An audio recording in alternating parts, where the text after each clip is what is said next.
Conversemos es una producción de la Iglesia Diálogos y Fe de Bogotá, Colombia, que busca la participación comunitaria en la comprensión del texto bíblico, porque la profundidad espiritual no es incompatible con el pensamiento crítico. Muy bien, un saludo especial. Este es el podcast Conversemos, el podcast de Diálogos y Fe. Y bueno, en esta oportunidad también vamos a conversar con alguien que nos ha acompañado también en otro momento, tanto en lo personal como en la iglesia.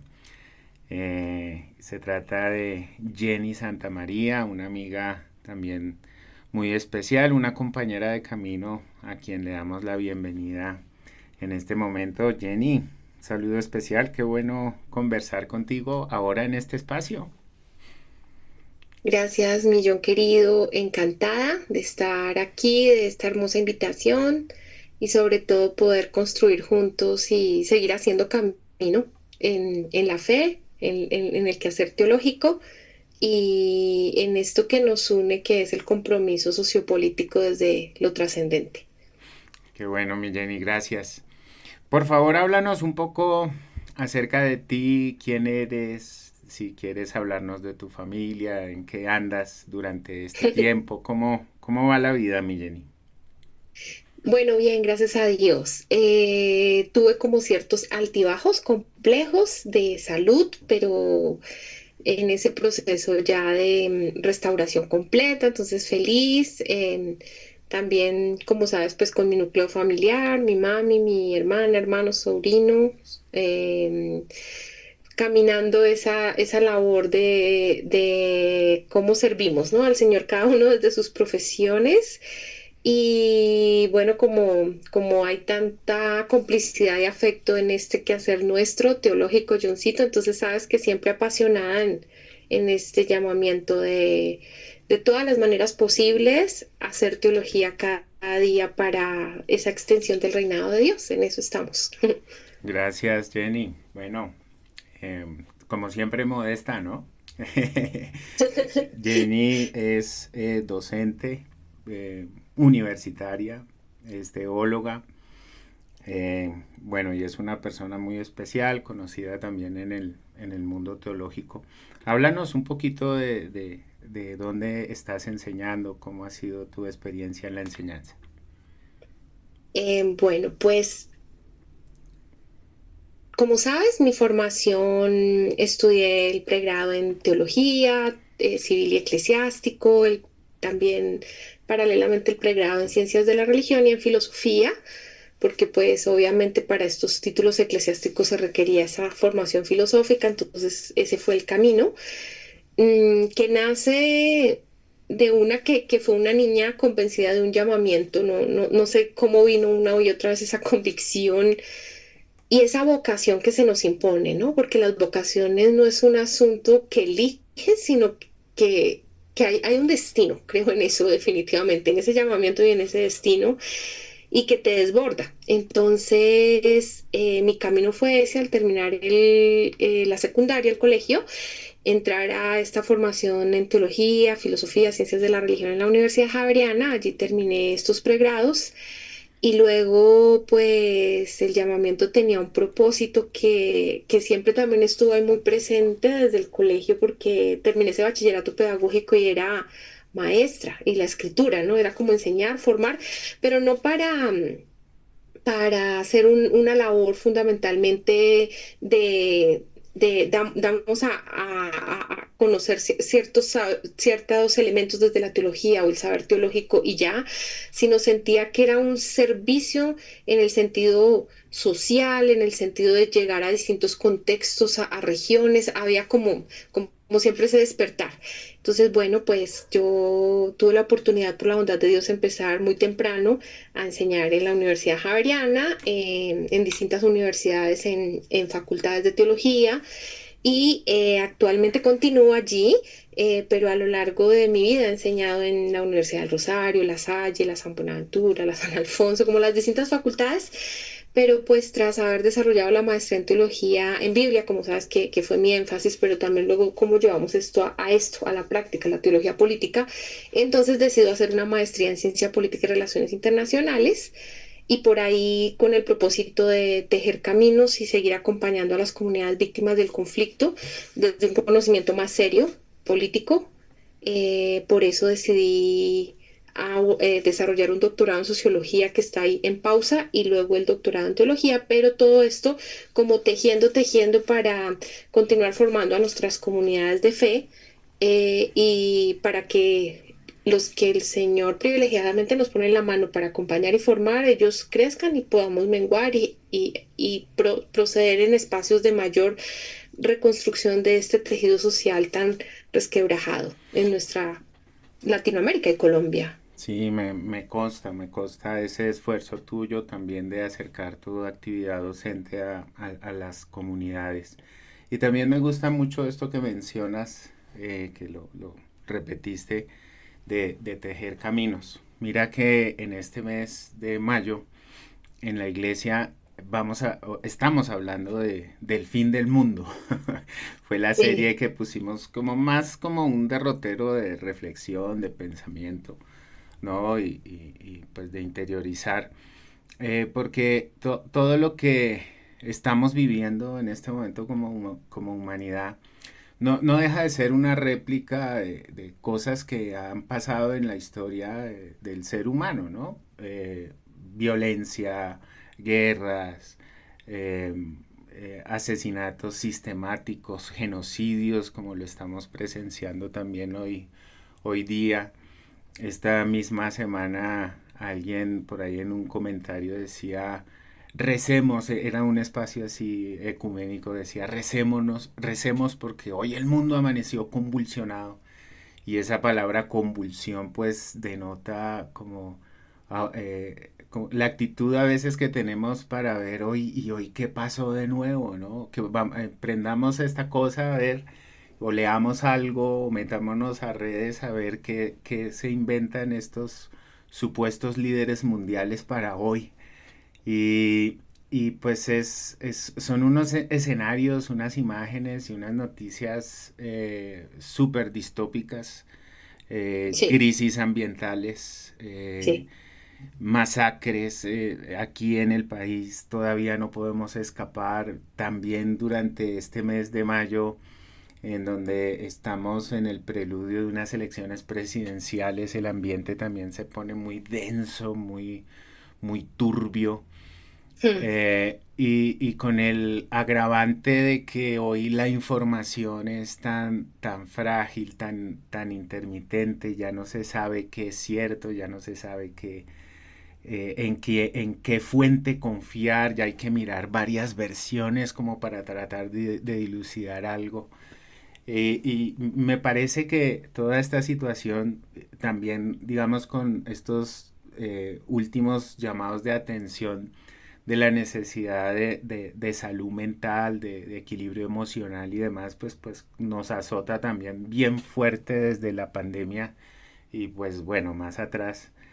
Eh, Necesitamos pensar en el plano de la esperanza y bueno, creo que cuando la Biblia habla o se pronuncia acerca de lo que supuestamente es estos acontecimientos finales, el apocalipsis, ¿no? Esta proyección supuestamente de profecías acerca del futuro y demás, hay un tono siempre de esperanza. Entonces yo quisiera de pronto, antes de andar un poquito en, digamos, en un texto bíblico, es cómo, Jenny, crees que podemos generar esperanza desde nuestra docencia, desde nuestro esfuerzo por acercar la gente a la fe en Dios, ¿no? ¿Qué caminos podemos andar desde nuestra espiritualidad para generar o para propiciar un mejor mañana? ¿Tú cómo lo ves? Pienso como punto de partida que estamos en un mundo contradictorio, con una contradicción permanente cada vez más compleja. Y así también la fe cristiana nos pone frente a esas contradicciones y nos plantea la necesidad de confrontarnos, porque a veces hay una pasividad de la fe, ¿no? Y entonces se nos olvida que el fundamento de la fe es la esperanza, ¿no? El fundamento de la fe cristiana es la resurrección, que implica reconocer a Jesús como Salvador, su vida, su muerte, y la resurrección producto de una vida de resistencia, en medio del conflicto y de alzar la voz de justicia y decir la verdad, con todas las implicancias que tiene eso de alzar la voz y decir la verdad y ganarse todos los enemigos y vivir en conflicto permanente para lo que sabemos fue el camino de los profetas, anunciando la justicia, denunciar la injusticia y generar procesos de bienestar, ¿no? En todos los sentidos, espiritual, material.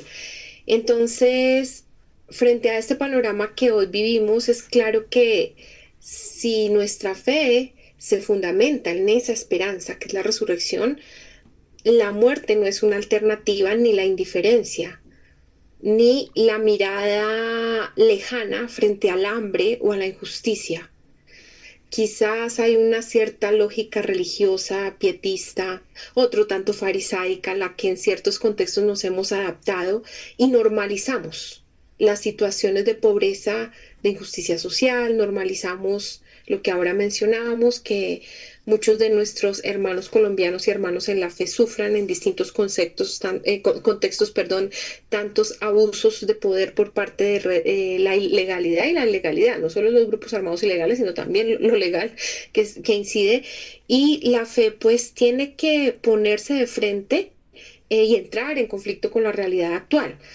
Traía a memoria ahora a nuestro gran teólogo de la esperanza, Jürgen Moltmann, teólogo protestante luterano, que siempre plantea la esperanza como motor de cambio. En ese sentido, él afirmaba que la esperanza no consiste en una espera pasiva, sino en una pasión por lo posible, y por lo tanto esa pasión por lo posible implica que asumamos la resurrección en Cristo, no como un evento que aconteció en el ayer, sino como una promesa de un futuro que es presente y que se opone a la realidad de muerte y de injusticia, ¿no? Porque ese es el sentido y el acervo propio de nuestro caminar cristiano. En consecuencia, la espera nos exige, es un imperativo, ¿no? Es un asunto de obligatoriedad y debemos oponernos a todo lo que sea opresor del ser humano, y eso no con relación a una idea sesgada de qué es lo opresor, que a veces lo creemos como si fuese un discurso político, tiene que ver con ciertas líneas de pensamientos, izquierda o derecha, no tiene nada que ver, es simplemente con relación a la promesa cristiana y la esperanza que se basa en la promesa, que aunque todo parezca perdido, porque estamos en medio de un apocalipsis impresionante como lo has descrito, muy detalladamente en los distintos aspectos que vimos, el horror de la condición humana cada vez más desbocada, más narcisista, menos misericordiosa, y que se cumplen las escrituras de manera más brutal, que el amor se enfría en la mayoría, en los corazones. Entonces hay una realidad de egoísmo, de lo que quizás más produce violencia, que es una sociedad consumista y necesitada de afirmación del yo a través de pues las redes sociales o de las distintas formas de consumismo, el capital del consumismo que se ha fortalecido tanto desde esa lógica del exitismo, ¿no? Que hace una tremenda guerra y violencia individual e incrementa las guerras materiales. Esto entonces implica a que nos preguntemos si hemos entendido la esperanza, si la estamos asumiendo con la postura que requiere la esperanza, e incluso esa postura exige nuestro compromiso físico y mental, porque oramos con el cuerpo, estudiamos la palabra también, o sea, con la mente y el cuerpo, con todo lo que somos, y nos exige entonces una mente cultivada, no una fe que se refugia en ese malentendido misticismo de aislarse del mundo, sino recordando la acción de Jesús, ¿no? No son, o sea, no pertenecen al mundo del mal, pero están en medio del mundo del mal como ovejas en medio de lobos, y pues si no encarnamos en medio de nuestras culturas el mensaje ético de la esperanza y de la paz, habremos perdido todo. Y aunque estemos viendo mayores horrores que se incrementan claramente, encuentro cuando me preguntabas a propósito de todo este panorama que pienso, que se recrudece cada vez más, quizás ciertamente porque hemos cultivado una cultura del yo, del ego, que está haciendo muchísimo daño y por ello el problema es ético, ¿no? El fondo está en el asunto de cómo estamos viviendo la ética y por la falta de valores en función del bien común, ¿ya? Hay un vacío de esperanza, pero es esta realidad, bueno, diría Bauman, esta modernidad líquida, eh, diría Lyotard y otros autores, esta realidad de posmoderna de pérdida de referentes, no es que queramos volver a lo moderno, pero sí cómo se recupera esta esperanza, la belleza de la vida, del arte, del saber, del diálogo, del encuentro, tal cual como lo iniciamos, desde un caminar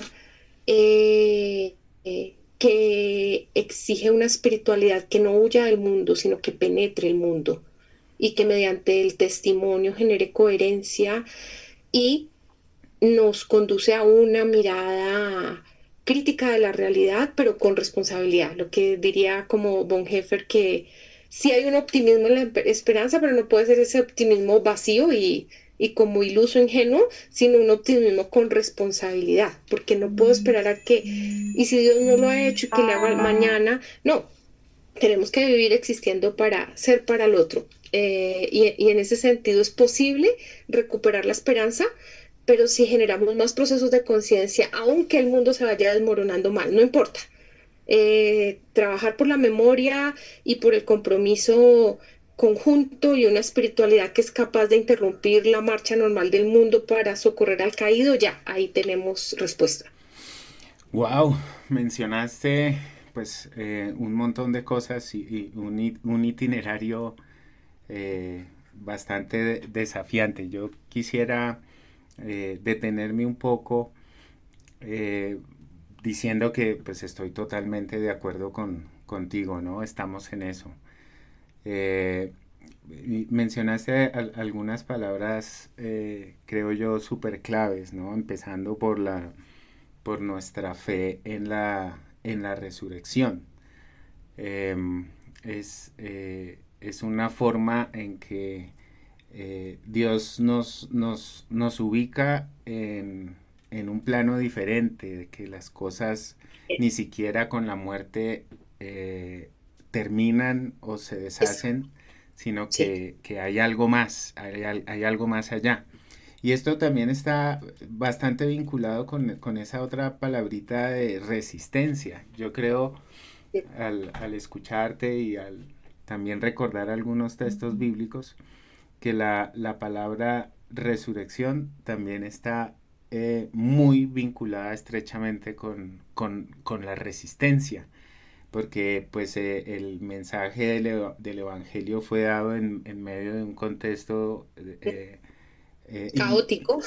y bastante caótico, imperial, opresor, y esta palabra de resurrección se da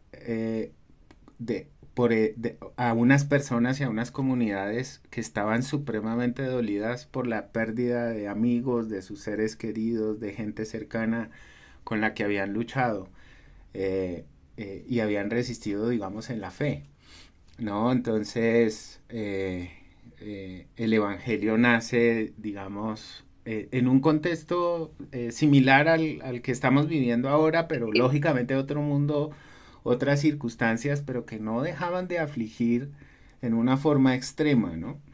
Y pues una tercera palabrita que me parece también supremamente fundamental en este itinerario de esperanza en que nos desafías es la dimensión ética, lo ético.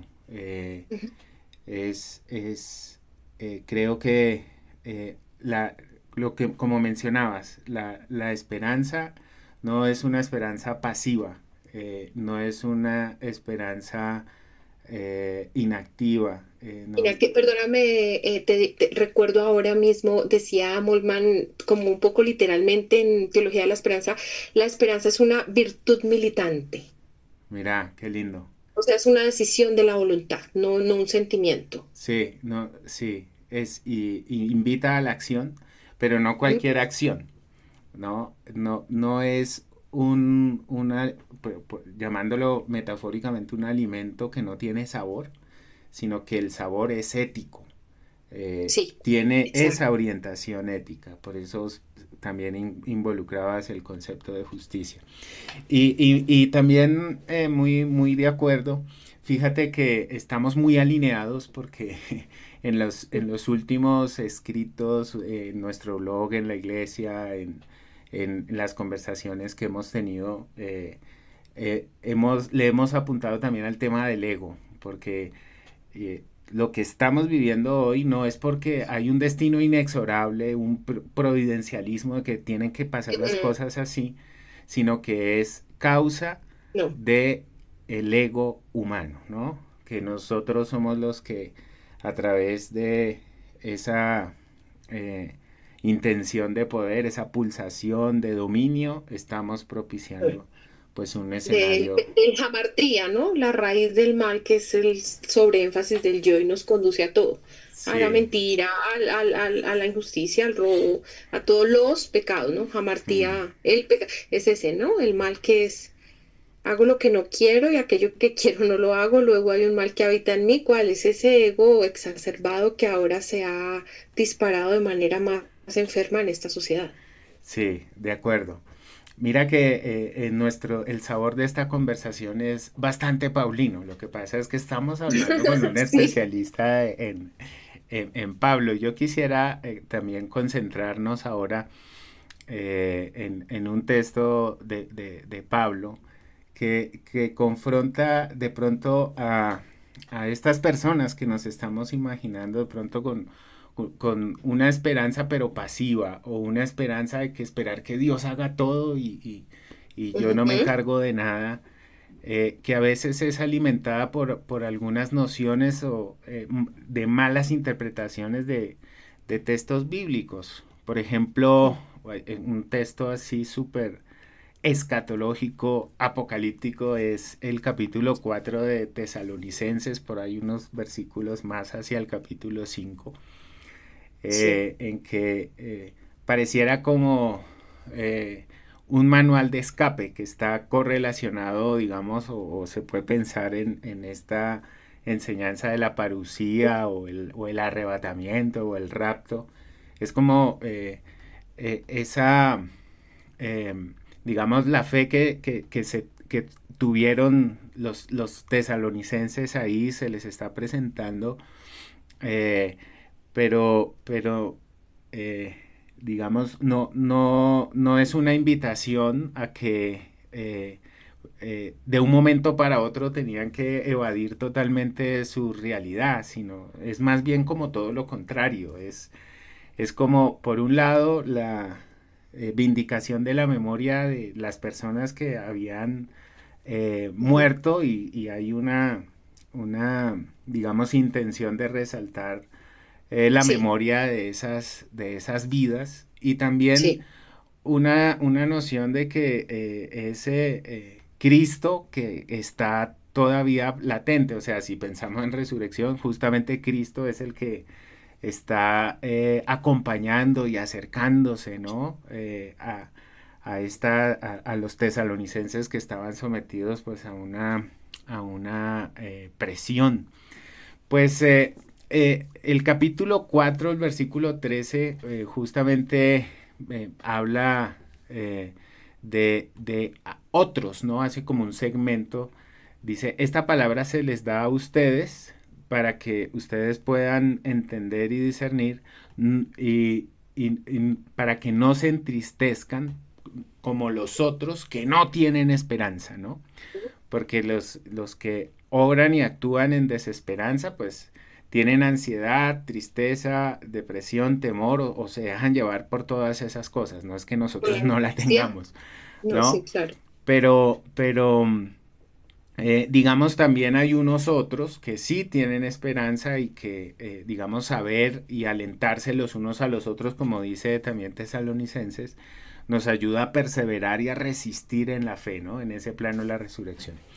Pero pues yo no soy especialista, Jenny. Yo creo que sí lo eres, sí. Y que acá estamos tratando de hilvanar esto Sigamos, conjuntamente. sigamos tejiendo caminos. ¿Tú Seguimos cómo, haciéndolo. cómo podríamos leer este texto de Tesalonicenses de pronto por ahí en ese correlato con esta creencia que puede convertirse en un sentido de un manual de escape, ¿no? Que como es que Exacto. evadir todo. Y, Sí, y que obedece a lo que hemos hecho en muchos momentos y contextos eclesiales y sociales, que es una lectura errada del texto, ¿no?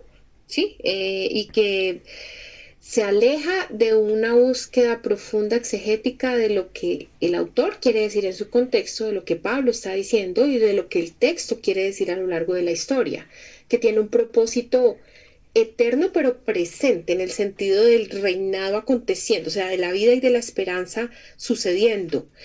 Este texto, tal cual lo has descrito, es fundamental y como lo has narrado, querido John, está relatando la realidad de una comunidad joven, una comunidad que tiene poco tiempo de juntarse, de estar en ese proceso de camino de seguimiento, pero que, así como nos lo has narrado, está muy angustiada por la muerte de los miembros de la iglesia en este otro apocalipsis, que lo hacías el parangón. Entonces es con relación a un apocalipsis que se está viviendo en ese momento, siglo primero, y bueno, estamos en el nuevo apocalipsis siglo XXI, y ha habido distintos, ¿no?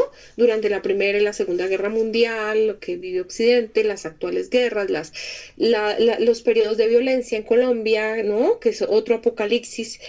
Y esta comunidad entonces se encuentran también con muchas dudas y preguntas como nos las hacemos hoy, y con referencia a este asunto de la parucía, del retorno de Cristo, de la segunda venida de Cristo.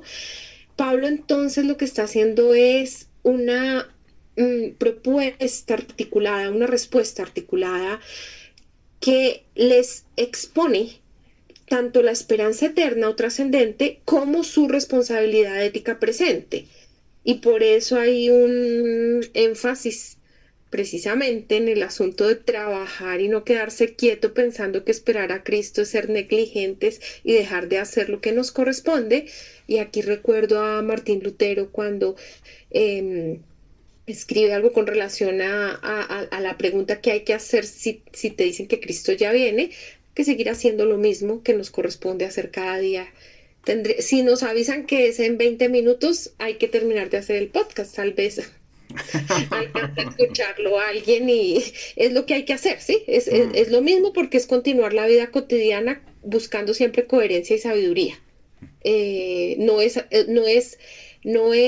soy una ignorante en fútbol, pido mis disculpas, pero no es intentar meter el gol en el último minuto del partido, ¿ya? claro. Entonces, la invitación que está haciendo Pablo es a esa conciencia mmm, con relación a lo que nos corresponde vivir mientras esperamos, ¿no? Ahí hay una base cristológica, hay una explicitación de la esperanza, no como un deseo, de hecho, vacío, vago, sino que se fundamenta en lo que hemos mencionado, la fuerza de la resurrección, porque por eso entonces, si Cristo no resucitó, dirá el texto, ¿verdad? Vana es nuestra fe. Es decir, si no hemos entendido el sentido del abajamiento de Cristo, de la kenosis, de la entrega total por amor, que trae como consecuencia que la muerte sea vencida y nos traza el derrotero, pues lo cual había expresado a los Filipos, ¿no? Y está puesto ahí luego cuando hacen la división de los capítulos y demás, queda como capítulo 2,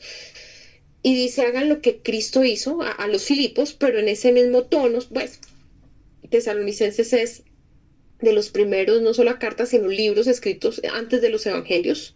En el Nuevo Testamento seguramente la primera carta, ¿sí? Posiblemente.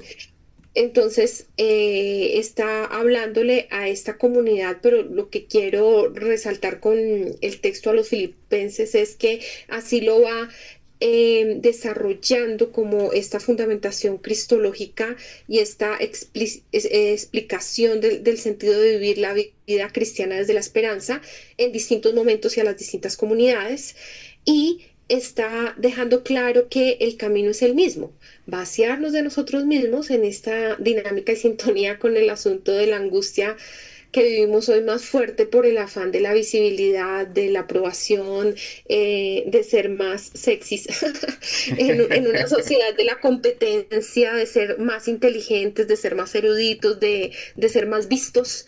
Entonces, hay un llamado a la coherencia y a la cordura y a la piedad, pero es una piedad activa, ¿no? No es una piedad pasiva. Y su fundamento es que, habiendo entendido nuestra identidad de la esperanza que es en Él, y en esa lógica de estar con el Señor, entonces tenemos que entender que es vivir relacionalmente y correlacionalmente. No es que estar con el Señor cuando nos muramos, sino en el aquí, en el ahora, y en mi manera de vivir con mis hermanos. El texto entonces va narrando lo escatológico, no como una realidad futura, ¿sí?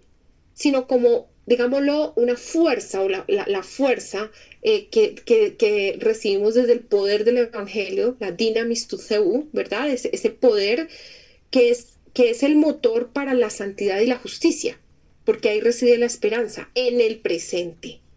Entonces la comunidad no puede esperar pasivamente, y quienes lo entendieron bien, los tesalonicenses, pues asumieron eso, que de lo que se trata es de los valores del día a día, y transitar de esa idea de un futuro mejor sin construir el presente, a una conciencia que si no construimos un presente, pues no habrá un disfrute, ¿no? de esa escatología cumplida.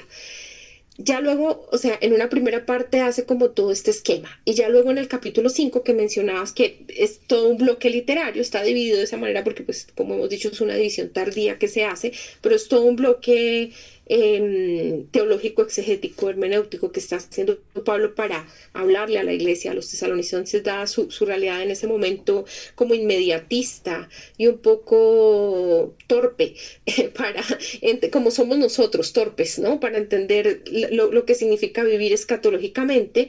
Entonces les va a dar una información sobre los muertos, sobre los vivos, pero haciendo énfasis en un término fundamental, y es la vigilancia. Y la esperanza no se hace sino desde la vigilancia cotidiana, es decir, utiliza muchas metáforas: el ladrón en la noche, los dolores de parto, y está diciendo no calculen fechas, porque entonces ahí pierden el futuro que es presente. Porque ese cálculo estéril, absurdo y además religioso, no tiene nada que ver con la profundidad espiritual de la vida de fe genuina. Morboso, demasiado. Y en esta cultura que es bastante pornográfica, valga la palabra, es como que entremos en eso, en ese morbo innecesario, sino la pregunta es por la condición espiritual del sujeto. Y el asunto es, entonces, ¿cómo vivimos hoy? No limitándonos, en el caso, trayendo el texto al presente, por las estadísticas, por las noticias que tal vez empeoren incluso las realidades de violencia que vivimos en todas las escalas: institucional, cultural, también simbólica, etcétera, estructural, sino que la fe y la esperanza nos permite visibilizar escenarios de paz y de justicia, pero desde nuestro compromiso solidario. Eso es posible si vivimos en esa resistencia ética. Y Pablo al final les está diciendo es eso: aprendan a resistir éticamente y hacer esa resistencia, es decir, no a las lógicas de deshumanización. Sí. Y vivan siendo solidarios, y nosotros hoy, en un mundo que mercantiliza la vida, en un mundo donde el Dios es el mercado, el Dios es la riqueza, ¿no? La espiritualidad de la esperanza tiene que romper todas esos falsos ídolos y esa perspectiva también incluso de pesimismo o de falso optimismo, donde decimos, no, estoy súper bien y entonces todo el mundo ahora es coach y tienes que hablar positivo y entonces hay una desviación del sentido. No, en medio de la esperanza también hay sufrimiento, pero es cómo se vive y debe vivirse desde lo intrínseco del sentido del esperar, ¿sí? Cada ser humano. Y eso implica pues Pablo, ¿no? Aunque pues dormimos en la noche, vivimos en la luz, es decir, pertenecemos a esa comunidad de vida que entiende que en la medida que se compromete resucitando, negándose a sí mismo y resucitando, está llamada, y es un imperativo categórico, consolar y vivir la fe en la resurrección vigilando éticamente. Solamente es posible para el creyente contemporáneo en la medida que nos comprometamos. Entonces, al final creo que de alguna manera el texto, lo que Pablo está haciendo es ofreciéndoles una hoja de ruta para vivir de manera sensata, ¿sí? Pero también a nosotros nos propone esa hoja de ruta para navegar en tiempos de incertidumbre, de angustia y de profundas crisis en todos los ámbitos, porque la esperanza no se puede confundir con lo que hemos dicho, con un optimismo ingenuo. La esperanza, aquí narrada esa esperanza cristiana, es una decisión ética. Y lo que está diciendo hoy Pablo es, vivan como hijos de la luz. Y los hijos de la luz saben cómo comportarse. Entonces recordemos pues los términos en los primeros versículos, habla de ser sobrios, ¿no? Sí. Vivir de manera sobria, que es la Mm. capacidad de discernir lo trascendental de lo transitorio. Pero como hay una carrera convulsionada por pelearnos por lo transitorio, de quién tiene mejor, no sé, espacio donde vive o quién viaja más, quién exhibe más lo que come, entonces no hemos discernido lo esencial de lo transitorio. En un mundo saturado de ansiedad por el futuro y de información, la Ujú. esperanza no permite trabajar por un mundo mejor, sino caemos en sistemas vergonzosos que quitan la esencia del humano, deshumanizan, nos hacen indignos al final de cuentas. Mm. Entonces, esta invitación de Pablo es desde pues tantos términos que usa, pero quisiera enfatizar, sed sobrios y consolados y edificados, que compone y condensa el sentido de la vida y de la muerte, y es que se procesa mejor en comunidad y se procesa en la medida que somos servidores y somos causa de bendición y de consuelo para otros. Sí, muchas gracias, Jenny. Bueno, al principio, cuando empezaste a comentar el texto, hablaste de trabajo, ¿no? Y ahora, Trabajar. pues, El que no trabaja, que no coma, dice y, claramente y el texto. es también Tesalonicenses, la segunda Tesalonicenses. carta, pero son los mismos destinatarios, digamos. Y la idea de vigilar, ¿no? O sea, es trabajar en la ética, sigamos trabajando. Ajá, Creo que ajá. eh, algo que es muy necesario es no entresacar un versículo o un capítulo de No. el contexto de Ujú. todos los capítulos, de todo el escrito y de todo lo que significaba hablarle a unas personas que habitaban en la ciudad de Tesalónica, ¿no? Que creían en Sí. Cristo. Yo creo que eso nos Y ayuda. perdóname, que porque creían que esa venida era tan inminente, entonces había que dejar de hacer. Al contrario. Sí, todo lo contrario. Todo lo contrario, Todo lo trabajar en todos contrario. los sentidos porque de hecho el trabajo es dignificación. Se Mm. ha promovido tristemente ahora, y dicen los niños, ¿no? ¿Qué quieres ser? ¿Youtuber, influencer? ¿Cómo? No estoy demeritando porque hay un trabajo importante, Claro. pero también se ha popularizado un poco no querer tanto esforzarse mentalmente por reflexionar críticamente, por estudiar, por pensar, y entonces es como quitarle la capacidad y la voluntad al ser humano de su pensamiento, de esforzarse cada vez más. Cuando hay Sí. esfuerzo, sí, a veces hay un fuerte desgaste, pero hay una felicidad en la recompensa de haber hecho lo que Sí. corresponde, ¿sí? Y bueno, yo creo que aquí podemos también decir que la fe también es pensar, es reflexionar, es eh, digamos, creer, no solamente significa como arrojarse y dejarse digamos, influenciar fácilmente, sino detenerse un poco a considerar lo que digamos, como esa invitación y ese arrojarse. Y creo que pues lo has sintetizado y comentado muy bien en relación a esta carta. Pero el tiempo se nos va, Jenny, mira, ya. Ay, sí, qué lástima que sea, pero qué rico el tiempo Sí, sí. de compartir. De verdad que te agradezco A ti. muchísimo tu tiempo y pues esta virtud y amonestación también que extiendes basada en lo que es el apóstol Pablo aquí en esta cita. Jenny, gracias por acompañarnos, gracias por tus palabras. Gracias a ti, John, gracias a ustedes y que pues sigamos trabajando en esa edificación mutua, en esa responsabilidad de todos con los otros, ¿no? En la vigilancia crítica de la fe y de la vida, del existir, del sentido de vida y en la verdadera seguridad que ese poder de la gracia y no los sistemas que a veces nos desbordan. Hermoso estar contigo y con los que escuchen.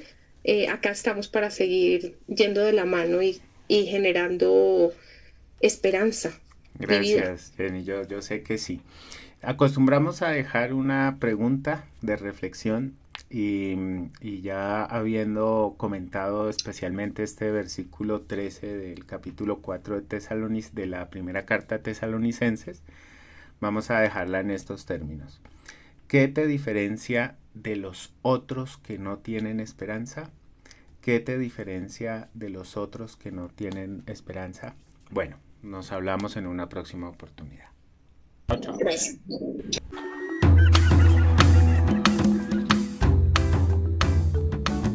Esta fue una producción de la Iglesia Diálogos y Fe de Bogotá, Colombia, comunidad cristiana evangélica que busca vivir su espiritualidad en lo diario, asumir un verdadero compromiso de fe y compartir principios bíblicos para construir vidas. Dios quiere escucharte y nosotros también. Síguenos en nuestras redes sociales.